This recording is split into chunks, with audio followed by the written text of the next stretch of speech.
A derradeira leición do mestre de Castelao xa está no Museo de Pontevedra. A obra Cumio do artista e galeguista foi recibida este mércores no edificio Castelao. Aquí estará exposta dende o vindeiro día 25 ata setembro, cedida polo Centro Galicia de Bos Aires na Argentina.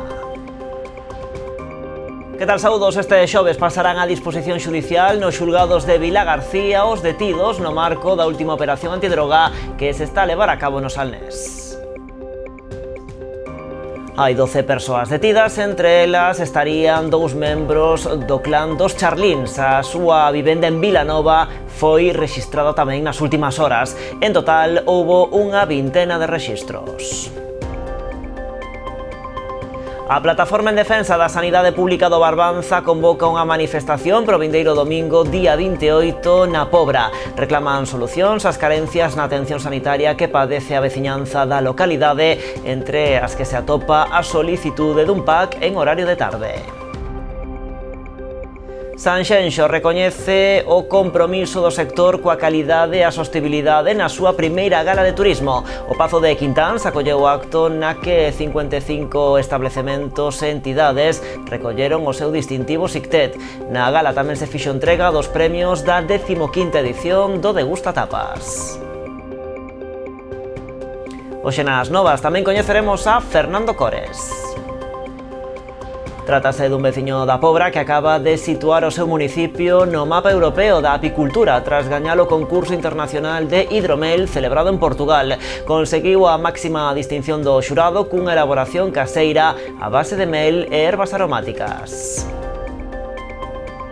E o cine volve ás rúas de Vilagarcía, xa está aquí unha nova edición de Fantasio na Rúa. O ciclo inclúe este ano a proxección de 14 películas en distintos puntos do municipio. A proposta arrancará o día 24 nas pistas co filme La Familia Benetton. Asuntos que ampliamos de contado aquí nas Novas do Día en Canal Rías Baixas.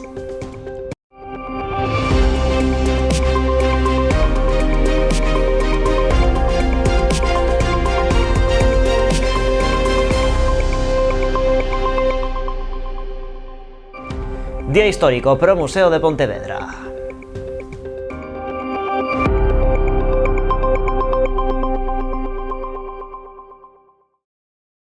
A derradeira leición do mestre de Castelao xa está no Museo de Pontevedra. A obra Cumio do artista e galeguista foi recibida este mércores no edificio Castelao. Estará aquí exposta dende o vindeiro día 25 ata setembro, cedida polo Centro Galicia de Bos Aires na Argentina. Ao seu redor articularase unha ampla programación relacionada coa peza e co legado de Castelao. O Museo de Pontevedra xa custodia a obra Cumio de Castelao. A derradeira leición do mestre chegou hoxe ao edificio Castelao, poñendo fin a unha viaxe de 9 días dende o Centro Galicia de Bos Aires. De enorme ledicia, porque chega a Pontevedra despois de moitísimo traballo, de moitísimos trámites, a obra Cume de Castelao, que vai estar durante 3 meses exposta aquí no Museo, no edificio Castelao, onde se vai poder observar toda a obra completa de Castelao, o casi completa. Somos orgullosamente hijos de la emigración gallega en Buenos Aires, y así como esa emigración arropó a Castelao en su exilio político, hoy está aquí el cuadro para que todos los gallegos que lo deseen arropen su obra y la vengan a visitar. En Pontevedra, o cadro foi recibido cun amplo dispositivo de seguridade, medidas que se aplicaron tamén ao seu traslado. Ademais, a súa chegada ao persoal do Museo de Pontevedra inspeccionou a pintura para comprobar que se atopa nas mesmas condicións que cando partiu da Argentina. Una satisfacción poder abrirla y ver que la obra está en perfectas condiciones. Y ahora, pues ya nuestra parte, lo que hacemos en la rutina de lo que es todas las obras, ¿no?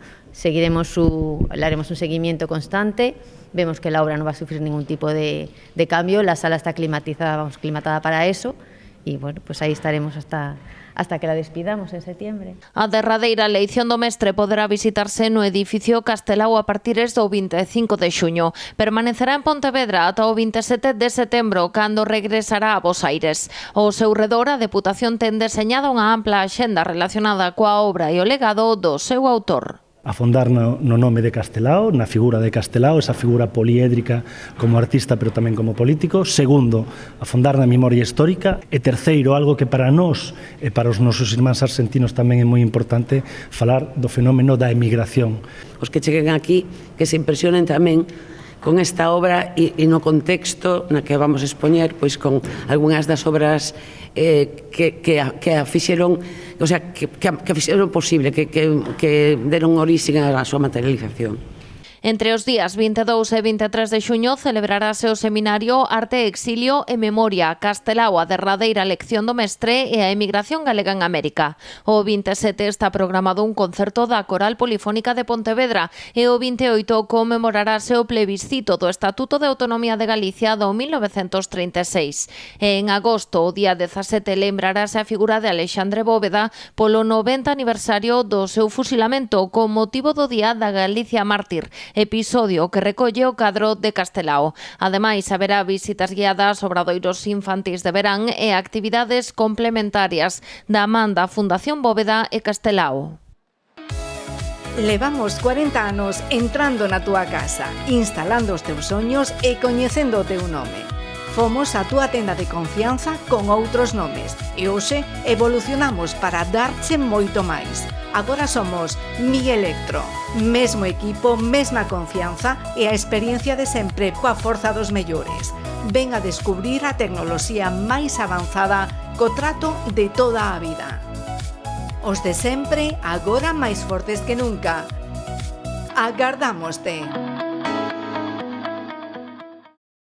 Seguimos con máis actualidade. Este xoves pasarán a disposición xudicial nos xulgados de Vilagarcía os detidos no marco da última operación antidroga que se está a desenvolver no Salnés. Hai 12 persoas detidas, entre elas estarían 2 membros do clan dos Charlíns. A súa vivenda en Vilanova foi rexistrada tamén nas últimas horas. En total, houbo unha vintena de rexistros en Vilagarcía, en distintos puntos como na praza de Rafael Pazos de Vilaxoán ou en Bamio, tamén en Ribadumia, na zona da Gándara. Ademais, como xa lles contamos aquí nas novas, houbo outro rexistro en Corbillón que rematou cun home de 31 anos morto por un impacto de bala da Policía Nacional. Neste caso, a Garda Civil mantén aberta unha investigación para esclarecer as circunstancias nas que se terían producido estes feitos. O abogado da víctima defende que o varón estaba na cama no momento no que se iniciou a redada na vivenda.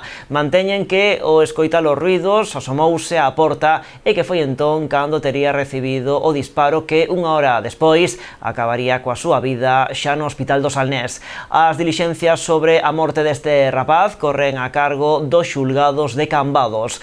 Dende a subdelegación do Goberno en Pontevedra apuntan que agora hai que deixar traballar a xustiza e as forzas de seguridade nesta investigación.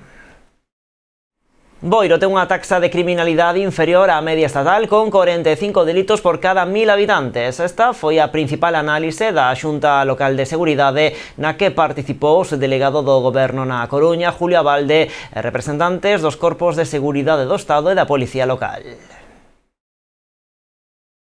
Boiro é un municipio seguro, ou así se deixa entrever despois da publicación dos índices de criminalidade correspondentes ao pasado ano 2025, cunha cifra de 45 delitos por cada 1000 habitantes, unha cifra inferior á media estatal. Os datos foron facilitados pola propia subdelegación do Goberno na Xunta Local de Seguridade celebrada no Concello, na que tomaron parte tamén representantes dos corpos de seguridade do Estado, tanto Garda Civil como a Policía Autonómica e membros da Policía Local. Na reunión deronse a coñecer tamén os datos do primeiro cuadrimestre de 2026, que reflicten unha evolución positiva, cun descenso considerable tanto dos delitos como das infraccións penais rexistradas no municipio. Na xuntanza coordináronse tamén os dispositivos e medios dispoñibles para afrontar a época estival, poñendo o foco nas multitudinarias celebracións e eventos do verán, con especial atención nas festas que darán comezo nun par de semanas, do 3 ao 8 de xullo, nas que se está a valorar a instalación dun posto de mando avanzado, cun sistema de vixilancia específica para eses días. Na reunión tamén se presentaron os resultados do Plan Director para a Convivencia e Mellora da Seguridade nos centros educativos e as súas contornas, unha iniciativa do Ministerio de Interior desenvolvida en Boiro pola Garda Civil, coa participación de 6 centros educativos do municipio, onde se viñeron realizando actividades formativas e de sensibilización.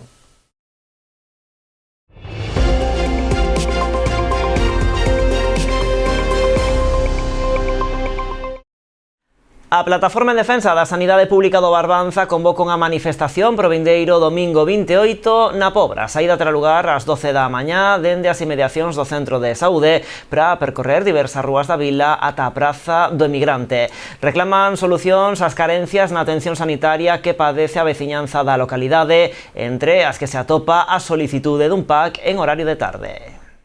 A Pobra acollerá o vindeiro domingo 28 de xuño unha multitudinaria manifestación convocada pola Plataforma en Defensa da Sanidade Pública do Barbanza. A movilización está previsto que arranque ás 12 da mañá dende as inmediacións do Centro de Saúde da localidade para percorrer posteriormente diversas rúas da vila e rematar na Alameda, onde se dará lectura a un manifesto. Segundo apuntan dende a plataforma, con esta acción o que pretenden é chamar a atención e obter unha resposta a algunhas das súas vellas reivindicacións, como é o caso da cobertura da totalidade de prazas de facultativos e a reducción das listas de espera, así como a solicitude dun PAC en horario de tarde. O PAC é o fundamental, que non temos servicio de urgencias pola tarde, non temos nada. E despois, outra das cousas que tamén pola que protestamos é polas citas. É dicir, un médico dache para 15 días, 3 semanas, bueno, eso xa é fundamental, non? Non hai médicos suficientes como para que che podan dar ao día seguinte. É un mal común? Bueno, moi ben, pero non nos podemos acostumbrar a velo eso como normal. Non é normal que ti pidas unha cita que che den entre 15 e 20 días. 15 e 20 días, vale? E despois, é que as segundas citas tamén son a moi largo plazo. Dende a plataforma din convocar esta manifestación ante a falla de resposta por parte das autoridades sanitarias, a pesar das concentracións e tamén da recollida de máis de 3.000 sinaturas. Esa sabedes que estuvemos cas 3.000 firmas e resulta que a Valedora do Pobo lle dou para que lle respondera por esas por 3.000 firmas. Aínda non respondeu. O sea que eles, quero dicir, deben de estar esperando a que nos aburramos. Outra cousa eu non o entendo, porque, entendedes, non nos dou resposta ninguna, a Valedora do Pobo xa lle puxo un prazo, tampouco lle deron resposta, e entonces agora vamos a facer a manifestación para ver se podemos nós facer un pouco de forza para que nos conteste o Sergas cales son as nosas situacións. Fan ademais unha chamada a veciños e comerciantes a secundar a movilización, e piden o apoio dos diferentes grupos políticos con representación municipal, co fin de promover un pleno extraordinario no que se aprobe unha moción de respaldo ás súas solicitudes. Máis asuntos. Concello de Pontevedra e Deputación asinan o convenio que impulsa a reforma integral de Rosalía de Castro. O acordo permite adxudicar definitivamente o proxecto co obxectivo de iniciar as obras este mesmo verán. A intervención, chamada a transformar a mobilidade peonil e a seguridade viaria no barrio de Mollabao, está orzamentada en 2,4 millóns de euros. Deles, a Administración Provincial achegará case 600.000. Concello de Pontevedra e Deputación colaborarán na reurbanización da rúa Rosalía de Castro. As dúas administracións asinaron esta mañá o convenio que impulsa o inicio das obras previsto para este mesmo verán. Está preadxudicada xa unha empresa hai 3 meses e estábamos pendientes de asinar este convenio para poder iniciar as obras. A partir de agora xa se pode adxudicar e iniciar as obras. Por lo tanto, para min é unha alegría porque levamos moitos anos con este tema. Todo o mundo conoce, os que seguides a política municipal, con problemas con Adif, con problemas con Costas, con problemas con distintas administracións. Dende o goberno local consideran a actuación estratégica. Aseguran que a intervención transformará a mobilidade peonil e a seguridade viaria do barrio de Mollabao, deixando a rúa Rosalía de Castro con dirección única de saída da cidade. De mellora da accesibilidade, de ampliación de beirarrúas, de deixar todo ese acceso á carretera de Marín en dirección única, porque os que veñen de Marín xa baixarían hacia a autovía no nudo este que vai haber na rotonda donde a ponte do ferrocarril do tren a Marín, e polo tanto é unha mellora sustancial de calidade urbana, de seguridade viaria, de accesibilidade. A reurbanización desta rúa completarase e executarase ao mesmo tempo que a construción do novo bypass de conexión coa avenida de Marín. Esta intervención está valorada en case 1,3 millóns de euros e será financiada ao 100% pola Deputación. Estamos falando de actuacións que van a mellorar a calidade urbana de Mollabao, era necesario. A calquera que pase por ali pois ve que esa necesidade vaiselle a dar cobertura e falamos dun investimento total na zona de Mollabao de 3,4 millóns de euros e 1,9 van ser financiados pola Diputación. Isto é no marco do convenio que temos ca cidade de Pontevedra. A actuación na rúa Rosalía de Castro está orzamentada en 2,4 millóns de euros. Deles, a Deputación achega case 600.000 ou 24% da obra. A contía restante procederá de fondos municipais. E a Xunta destina preto de 5 millóns de euros ao embelecemento dos establecementos turísticos do litoral. Un deses establecementos está no Carril. Trátase do bar-restaurante La Riviere Laterío, onde o Goberno galego financiou un proxecto de digitalización e promoción turística en liña. A actuación, que contou cunha achega autonómica de 3.600 euros, permitiu a posta en marcha de novas ferramentas digitais para potenciar a proxección exterior do negocio.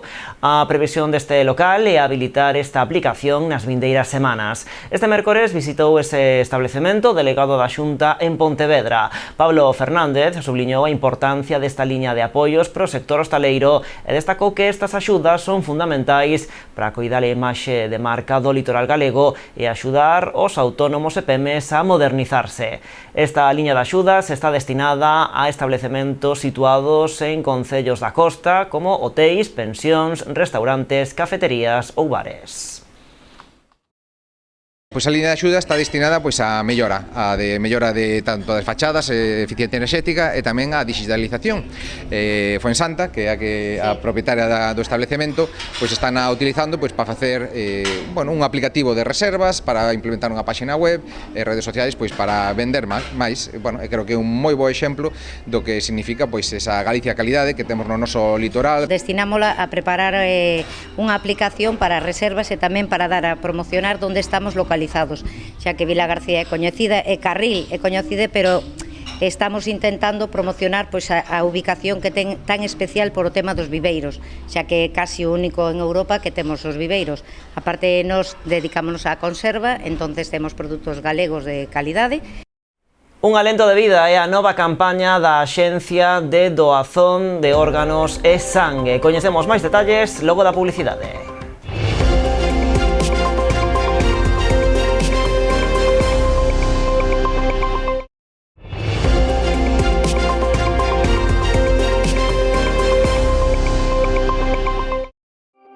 Pois aquí seguimos nas novas en Canal Rías Baixas. Un alento de vida é a nova campaña da Axencia de Doazón de Órganos e Sangue. A iniciativa foi presentada este mércores en Pontevedra co obxectivo de concienciar sobre a importancia de doar sangue e fomentar a participación cidadá durante os meses estivais. E que no verán, aseguran, as reservas diminúen. O verano son datas complexas porque a xente vaixe de vacacións e os doadores habituais é máis difícil localizalos. E os nosos doentes non, os nosos doentes non se van de vacacións, non? Entón, intentamos con estas campañas seguir concienciando a xente e animar a doazón. Doar sangre e doar órganos salva moitas vidas e lle dá outra esperanza de vida a moitísima xente, non? Por lo tanto, estimular que se doe sangre é unha labor tamén de todas as institucións e do Concello tamén. Pontevedra é unha cidade solidaria e queremos seguir sendo e mellorando ademais esa porcentaxe de doación tanto de sangue como de órganos, non? En cifras, Pontevedra é a segunda cidade galega en taxa de doazón. Na capital acádanse as 53 doazóns por cada 1000 habitantes, só por detrás de Santiago. Aquí tamén se supera a media galega, fixada en 39 por 1000. Dende Ados explican que cada doazón permite extraer 450 mililitros de sangue. Esta divídese en componentes: glóbulos vermellos que aguantan 42 días, plaquetas que duran ata 7 e plasma. Dende a axencia apuntan as 400 doazóns tons diarias no verán como obxectivo para poder acadalas 22.000 entre xuño e agosto. Os grupos sanguíneos máis demandados son o cero negativo, o cero positivo e o A positivo, pola súa maior presenza na poboación galega. Recordamos que para poder doar sangue hai que ter entre 18 e 65 anos e pesar máis de 50 kilos. Sanxenxo recoñece o compromiso do sector coa calidade e a sostibilidade na súa primeira gala de turismo. O Pazo de Quintáns acolleu o acto no que 55 establecementos e entidades recolleron o seu distintivo SICTET. Na gala tamén se fixo entrega dos premios da 15ª edición do Degusta Tapas, cos que por primeira vez se distinguiron os establecementos e petiscos gañadores. O Pazo de Quintáns acolleu a primeira gala de turismo de Sanxenxo, un evento no que se puxo en valor o compromiso do sector pola calidade, a excelencia e a sostibilidade. Un total de 55 establecementos e entidades dun total de 83 certificados recolleron o seu distintivo SICTET, que se renova de forma bianual. A gala estivo presidida polo alcalde. Cando unha persona, un empresario calquera, busca a perfección, consigo a mellor ser normal ou consigue triunfar. Se vos fijades no mundo, calquera da cultura, do deporte, dos negocios, as persoas que luchan polo mellor consiguen sempre triunfar. É iso que lle está pasando aos empresarios en Sanxenxo. Sanxenxo non vale polo que é, vale polo que é capaz de xenerar. Eso ten que ser unha labor entre todos, entre a administración central, a autonómica, a provincial e o propio concello. E se o facemos así, conseguiremos triunfar e con nosos fillos e netos teñan unha mellor calidade de vida. Con máis de 2 décadas como xestor deste distintivo, Sanxenxo lidera a excelencia turística como municipio galego con máis empresas adheridas ao Sistema Integral de Calidade Turística Español en Destinos. SICTET, uno de sus grandes éxitos es que ha logrado que haya un hilo, un hilván que une a diputaciones, comunidades autónomas, ayuntamientos, consultores, empresas, en un todo que ha ido conformándose con los años y que tiene una estabilidad muy grande, ¿no? Y esos atributos de unidad del sector yo creo que van a permanecer siempre, ¿no? A gala tamén asistiu o director de Turismo de Galicia, Xosé Merelles, destacou a consolidación da calidade turística de Sanxenxo coa entrega destes 55 novos distintivos SICTET. Sin calidade, sin traballo, sin esforzo, pois non sería posible este éxito que ten este concello no eido turístico. Son 55 os distintivos que creo que se van a entregar hoxe nunha contorna que se achega case aos 100, a 83. A verdade que, Enrique, tienes que estar de acordo comigo que aquí hai un trabajo moi importante. Na mesma liña, a representación da Deputación de Pontevedra que participou no acto. Temos as Rías Baixas que vivimos nun sitio, como ben dicía, que é o paraíso. Isto non podemos perder de vista. Temos que mellorar moitas cousas, claro que sí, pero creo que somos un referente, seguimos traballando, entre todos vamos seguir a administracións, que temos que colaborar, estar todos xuntos, xunta, Diputación, concellos, e sobre todo as empresas privadas, que ao final son o motor que move todo isto. Na gala tamén se fixo entrega dos premios da 15ª edición do Degusta Tapas, cos que por primeira vez se distinguiron os establecementos das tapas gañadoras. Máis cousas, o Concello da Pobra aposta por celebrar o mercado ambulante o vindeiro mércores coincidindo coa festividade do San Xoán. Dan así resposta a unha bella demanda dos vendedores que solicitaban manter a data, aínda que non caera en día laborable. Ata o de agora, o Concello da Pobra trasladaba a celebración do mercado o martes se o mércores era festivo. Sen embargo, a próxima semana non será así e os postos montarán coincidindo coa festividade de San Xoán. No ano finais do 23, cando eu asumo a responsabilidade da Concellaría de Promoción Económica, que unha das partes que ten é a xestión do propio mercadillo. Entón, a partir de aí, empezamos a traballar na regularización do mercadillo e empezamos a traballar cos comerciantes que veñen a vender os seus produtos. E unha das peticións que nos fixeron foi que os días festivos, cando se caían mércores os días festivos, o mercadillo se cambiaba para o martes. Entón, eles pedían que se mantivera o mércores o mercadillo, aínda que fose día festivo. Durante estas semanas fomos posto a posto, facendo unha enquisa a ver que comerciante do mercadillo estaba a favor e maioritariamente todos votaron para que o mercadillo se seguira mantindo os mércores. Polo tanto, damos esta rolda de prensa para anunciar que o vindeiro 24, o mércores, é un mércores festivo, o día de San Xoán, e que vamos a empezar a manter o mercadillo nos festivos do mércores. A intención do Concello é manter esta decisión no futuro, aínda que dependerá do éxito e da afluencia afluencia de visitantes da próxima semana. Vamos mirar a ver como resulta este mércores. Somos conscientes que a xente ao mellor pois non está habituada a vir, pero sí hai persoas que incluso se achegaron a nós que están traballando, que non poden vir un mércores laboral a mercar e que en cambio diga, pois se vemos o mércores festivo, pois nós vamos a vir, non? Entón, en principio, se sale ben pois estes mércores, pois o manteremos así. Compre lembrar que os martes se celebra tamén o mercado no concello veciño de Boiro, polo que moitos vendedores perdían un día de traballo cando se trasladaba á véspera. Aí están a ver Fernando Cores, que acaba de situar a Pobra no mapa europeo da apicultura tras gañar o concurso internacional de hidromel celebrado en Portugal. O delegado da Asociación Galega de Apicultura no Salneseo Barbanza conseguiu a máxima distinción do xurado cunha elaboración caseira a base de mel e ervas aromáticas. Tras 6 anos impartindo cursos de formación, o delegado da Asociación Galega de Apicultura do Barbanza decidiu dar o salto á alta competición. Unha estrea por todo o alto, posto que o seu hidromel caseiro, elaborado a base de mel de castiñeiro e 8 especies aromáticas con especial presenza da canela, conseguiu convencer o xurado do concurso internacional portugués de hidromel. Ademais de acadar un ouro entre as máis de 500 catas realizadas, conseguiu facerse co bronce na final das finais, disputada únicamente entre os produtores que conseguiron previamente o ouro na súa categoría. Nós aquí en Portugal mandamos unha hidromiel, en este caso fixémola con especies. A especie dominante leva 8 especies diferentes, a máis dominante é unha canela de Ceilán, e dá un sabor especial, un aroma especial e aprobe aquí os jueces, date conta que veñen jueces de Polonia, de México, hai jueces de moitos países do mundo, son catas a cegas, vanse pasando, hai dous catadores e un juez por cada mesa e iso vai pasando, pois como todas as catas a cegas, vanse pasando, primeiro filtrado, segundo, van pasando hasta que chegas a unha final e aí conseguimos un ouro.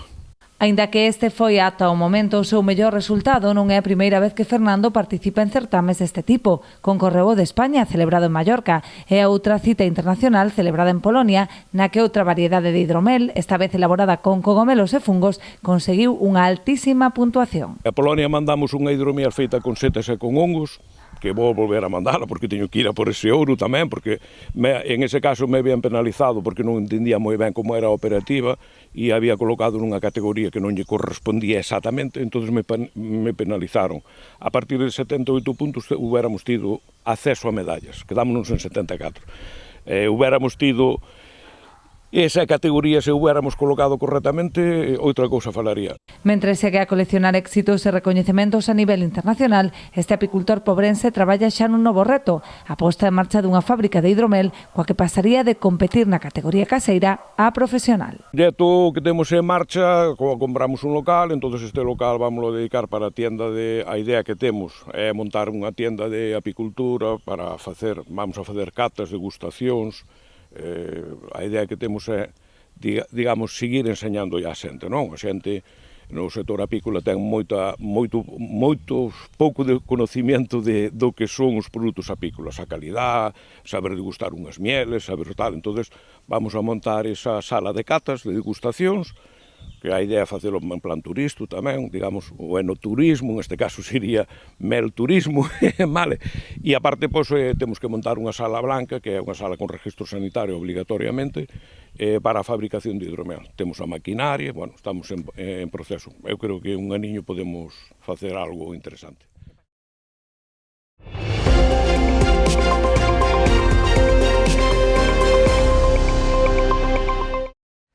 O cine volve ás rúas de Vilagarcía. Xa está aquí unha nova edición de Fantasio na Rúa. O ciclo inclúe este ano a proxección de 14 películas en distintos puntos do municipio. A proposta arrancará o día 24 nas pistas co filme La familia Benetón. A derradeira das proxeccións terá lugar no Sixto coa película Bella e o Circo Máxico. Neste caso está programada pro 1 de agosto. O ciclo inclúe títulos destacados como Rondallas, Sirat ou Leo y Low. A idea é ofrecer propostas para un público variado para que toda a familia poida gozar destas proxeccións ao aire libre. A rapazada terá tamén un papel protagonista con distintos títulos pensados en especial para os máis pequenos da casa. Trata de chegar ese cine a todos os espacios da nosa cidade, a todas as parroquias da nosa cidade, non está en un só sitio, sino que vai a pasar por moitísimas zonas de Vilagarcía, que ademais non se van a repetir as películas, porque podería haber a tentación de decir levamos unha mesma película a varias zonas do noso concello, pero non, así temos a oportunidade de que todos as familias e todos os nenos e nenas vayan indo para as diferentes zonas do noso concello disfrutando de toda esta programación que é moi amplia. Unha programación variada, intentaremos defendela, a ver se podemos promocionarla en cada parroquia, en cada localidad, por eso, para que sempre hai algún veciño que se queixe, que nos entera, por exemplo, pero bueno, este ano estamos indo xa con máis tempo, con máis antelación, e vamos a programar cousas en sitios curiosos. A experiencia da playa que o ano pasado foi ben, repetirémola. Non sei, en Vilaxón cambiamos de ubicación, nos vamos para o campo en vez dos xardíns. O Castro Lobre meterémolo abaixo en vez de arriba, porque arriba, para Sirac tamén, se metemos Sirac arriba, pois a mellor xa co Caxato igual non chegamos. E a música volverá a sair á rúa na novena edición do Festival Sons de Aguiño. 5 grupos integran o cartel, encabezado coas pandereteiras de Bailadela e as cantareiras das 7 linguas á cabeza. O sábado 27 de xuño terá lugar en Aguiño a novena edición do Festival Sons, unha cita coa música tradicional que congregará a 5 grupos nas inmediacións do Parque da Tasca. A asociación fai moito tempo que tiña a intención de poder sacar este festival á rúa. Este festival se celebrou os 8 anos anteriores en Interior, no Conservatorio de Aguiño, e este ano quixamos dar ese paso, ese salto de sacalo ao exterior, e por primeira vez vai a ser, como antes ben dixo a concelleira Ana, no Parque da Tasca, agardando que teñamos bo tempo, utilizando tamén a Casa da Cultura Manuel Allaso de apoio logístico. Si en caso de que faga mal tempo, trasladaremos ao pabellón Heroínas de Sálvora do Colexio, pero a nosa intención é mantelo fora, por iso se apostou e se dou ese paso e se contou coa colaboración forte do Concello para poder leválo a cabo a nivel de financiación. Como cada ano, abrirán o cartel as agrupacións anfitrioas Bailadela e as 7 linguas. Presentarán un espectáculo novidoso, onde se recopilarán temas de todos estes anos e algunha que outra novidade. Como sempre, empezarán os máis novos cunha mostra de canto e percusión para dar paso despois aos máis maiores. Completarán as xornadas Chorimas de Queiruga, os Liantes de Artes e a Banda Lorelia. Eses outros grupos, a parte de Francisco Lorenzo Mariño, que van a intervir, son o grupo de Asociación de Chorimas de Queiruga. Tamén vai a participar o grupo tradicional Os Liantes de Artes e a Banda Lorelia para Z Folk. E con eso vamos a ter un día de foliada, que ademais ao rematar vai haber unha foliada libre para todo o mundo, de música tradicional e música da nosa terra. Dende o Concello de Ribeira agradeceron o labor da Asociación Francisco Lorenzo Mariño, organizadora do evento, polo seu traballo como referente do tecido asociativo do municipio. E agora falamos de remo. Porto de Muros acollerá este vindeiro sábado a segunda edición da Bandeira de Bateis Deputación da Coruña. A cita reunirá tripulacións das categorías Aledín, Infantil, Cadete, Xuvenil e Sub-23, tanto na modalidade masculina como feminina. A proba, organizada pola Deputación en colaboración coa Federación Galega de Remo e o Club de Remo de Muros, comezará cunha xornada clasificatoria a partir das 10:30 da mañá para logo pola tarde ás 4 celebrar as finais. A Bandeira de Deputación da Coruña de Bateis está aberta aos clubs de remo da provincia que desenvolven esta modalidade e que conten con licencia federativa en vigor. Cada club poderá inscribir un equipo por categoría e modalidade. A inscripción é gratuita e debe realizarse a través da plataforma da Federación Galega de Remo antes das 12 deste xoves. Este mércores presentábase en Boira a cuarta edición do Torneo Solidario Interparroquial de Fútbol en beneficio de ASANOG, a Asociación de Cancro Infantil e Xuvenil de Galicia. A cita terá lugar o vindeiro sábado, día 27 de xuño, a partir das 5 da tarde, nas instalacións deportivas de Vista Alegre. Ese día está prevista a participación dun total de 8 equipos que representarán a cada parroquia do municipio, que se lle sumarán nesta edición 2 equipos máis formados por persoas relacionadas con ASANOG. Dende a organización agardan para ese día unha alta asistencia de persoas ao evento, xa que todo recadado a través da venda de rifas para os sorteos de lotes de produtos doados polo comercio local irán destinados íntegramente á entidade. Nestas 3 edicións que se levan disputadas do torneo, lográronse recadar máis de 30.000 euros. E así marchamos, pero seguimos en canalriasbaixas.com e tamén nas nosas redes sociais. Como sempre, graciñas por estaren aí.